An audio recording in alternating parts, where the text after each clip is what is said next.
Sebetulnya saya juga mewakili dari seusia saya. Saya sekarang usianya 26 tahun. Jadi betul-betul kalau bicara soal pandangannya terhadap antara perguruan tinggi dan dunia usaha atau dunia wirausaha, kita betul-betul sekarang lagi di fase itu.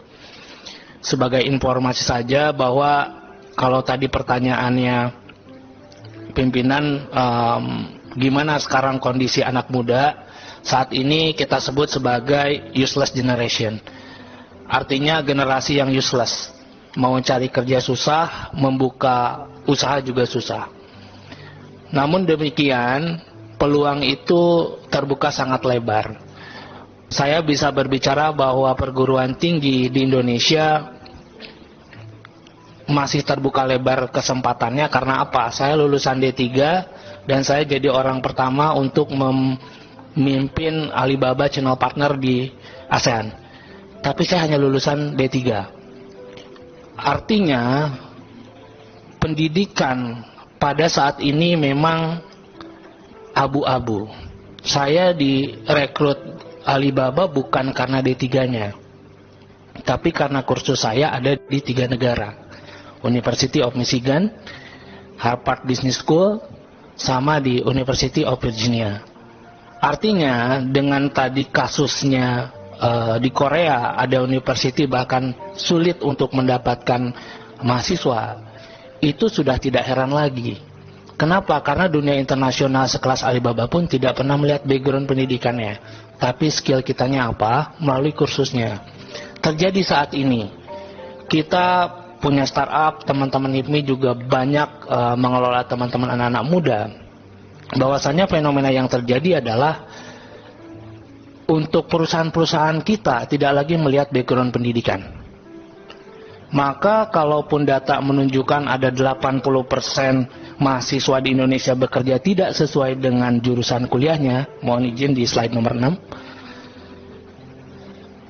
itu sekarang bisa diperdebatkan antara ini jadi problem atau tidak. Yang terjadi adalah kesenjangan gap antara supply dan demand. Ya, bukan soal lulus kerjanya ini jurusan apa dan kerja di apa. Saya pernah riset di perusahaan kami pun 80% semuanya pasti beda jurusan dengan apa yang dikerjakan.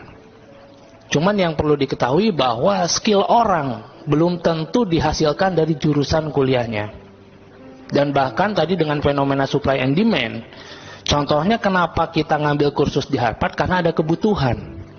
Kebutuhan ketika memimpin ternyata butuh matriks yang dipelajari hanya di kampus itu. Maka kursusnya saya ambil itu. Sementara waktu kita di Indonesia itu anak-anak muda dipaksa untuk ngerti A, B, C, D, E, F, G, H, I, J.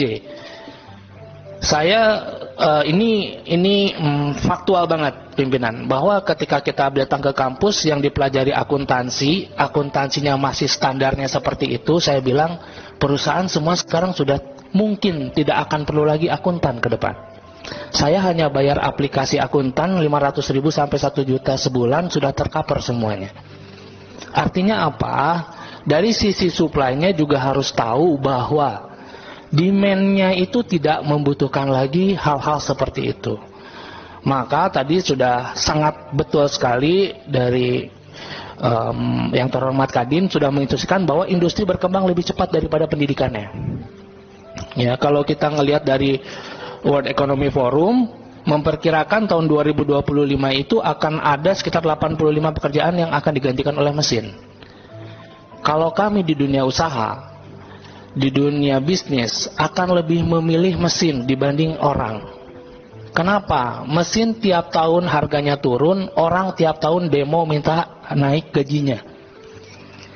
Artinya dari sisi business owner efisiensi dirasakan di kemajuan teknologi itu. Tapi jangan khawatir, World Economic Forum juga merilis akan ada 97 pekerjaan baru. Pertanyaannya, apakah pekerjaan baru di masa depan itu sudah relate dengan jurusan yang ada sekarang? Contohnya apa? Yang paling penting sekarang yang kita susah nyari di dunia digital, itu namanya data scientist, data analis. Harganya minta ampun pimpinan. Tapi kita belum mendapatkan satu jurusan pun tentang data analis dan scientist khusus tech. Ya. Yang kedua, kita ngomongin AI and machine learning specialist. Belum ada jurusan AI and machine learning specialist di Indonesia. Maka jangan heran kenapa tech company atau yang sekarang ngomongin soal teknologi adalah orang-orang India. Nah, makanya kita coba reduce antara supply and demand ini untuk link and match. Nah, nextnya, izin. Di sini HIPMI dalam organisasinya terstruktur bahwa tujuannya sudah jelas.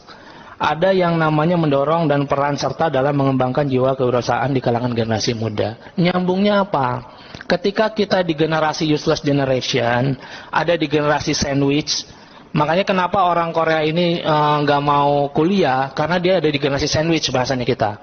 Generasi sandwich itu apa? Dia ke bawah masih punya beban, ke atas juga harus menafkahi. Ke bawah punya beban siapa? Ada orang tuanya yang harus mereka supply terus. Ke atas siapa? Mungkin dia di usia muda ini udah menikah, jadi ada beban tanggungan. Nah, sehingga di generasi sandwich ini yang harus dilakukan apa? Exit plan-nya dia bekerja untuk non formal. Kenapa? Karena di dunia sekarang yang begitu cepat, jadi freelancer aja pendapatannya udah berkali-kali lipat daripada pekerja tetap. Itu yang terjadi. Dan sebagai acuan di dunia industri atau di kita sebagai business owner, mungkin akan lebih gampang meng-hire orang hanya based project. Kalau kita melihat bahwa, kebetulan saya juga punya startup, kalau kita melihat fenomena startup kenapa besar-besaran akhirnya PHK, karena ketika startup itu sudah tidak membutuhkan lagi tenaganya, mereka akan efisiensi memakai mesin semua. Yang tadinya ada CS, dia ganti jadi machine learning, yang tadinya dia ada CS, ganti jadi AI dan lain sebagainya. Nah, sehingga yang perlu disampaikan dari kita di HIPMI adalah bagaimana caranya mahasiswa ini selain dia menjadi spesialis, dia juga harus mampu mempunyai tataran pemikiran menjadi wirausaha. Wirausaha ini bukan sebuah profesi lagi, tapi mindset. Ketika dia lulus, dia walaupun spesialisnya di data scientist, orang teknologi, tapi dia paham tentang wirausaha, maka mentalitas mindsetnya tetap di wirausaha. Nah, maka di HIPMI itu mendorong bagaimana caranya mahasiswa perguruan tinggi itu bisa mengakselerasi jiwa wirausahanya atau mindset wirausahanya. Nah, tidak terlepas dari program-program yang sudah berhasil di Kampus Merdeka, ada yang namanya Kedai Reka, fund matching, dan lain sebagainya. Itu juga sangat berhasil, saya rasa, cuman memang skalanya perlu diperluas. Karena dari situlah HIPMI berperan tadi menciptakan wirausaha baru.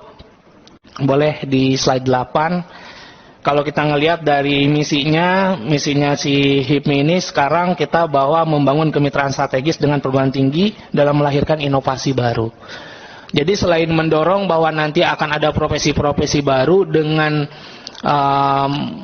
mekanisme pembelajaran yang baru, kita juga pengen mendorong Peraturan Presiden Nomor 2 Tahun 2022 tentang pengembangan kewirausahaan nasional tahun 2021-2024 dengan terciptanya 1 juta wirausaha baru.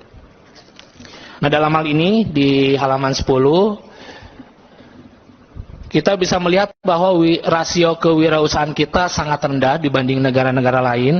Ya. Nah, kalau kita ambil poin pentingnya untuk meningkatkan rasio ini ada 2. Yang pertama itu kemudahan perizinan usaha di level pemerintah daerah, dan yang kedua ini yang akan kita bahas, yakni pemerintah melalui dunia pendidikan harus dapat mencetak lulusan yang memiliki pola pikir untuk membangun kewirausahaan. Maka kuncinya adalah di perguruan tinggi. Nah, sehingga kami mencoba membuat formula apa yang sebenarnya pas untuk dijadikan strategi penguatan mutu pendidikan tinggi untuk menciptakan wirausaha baru.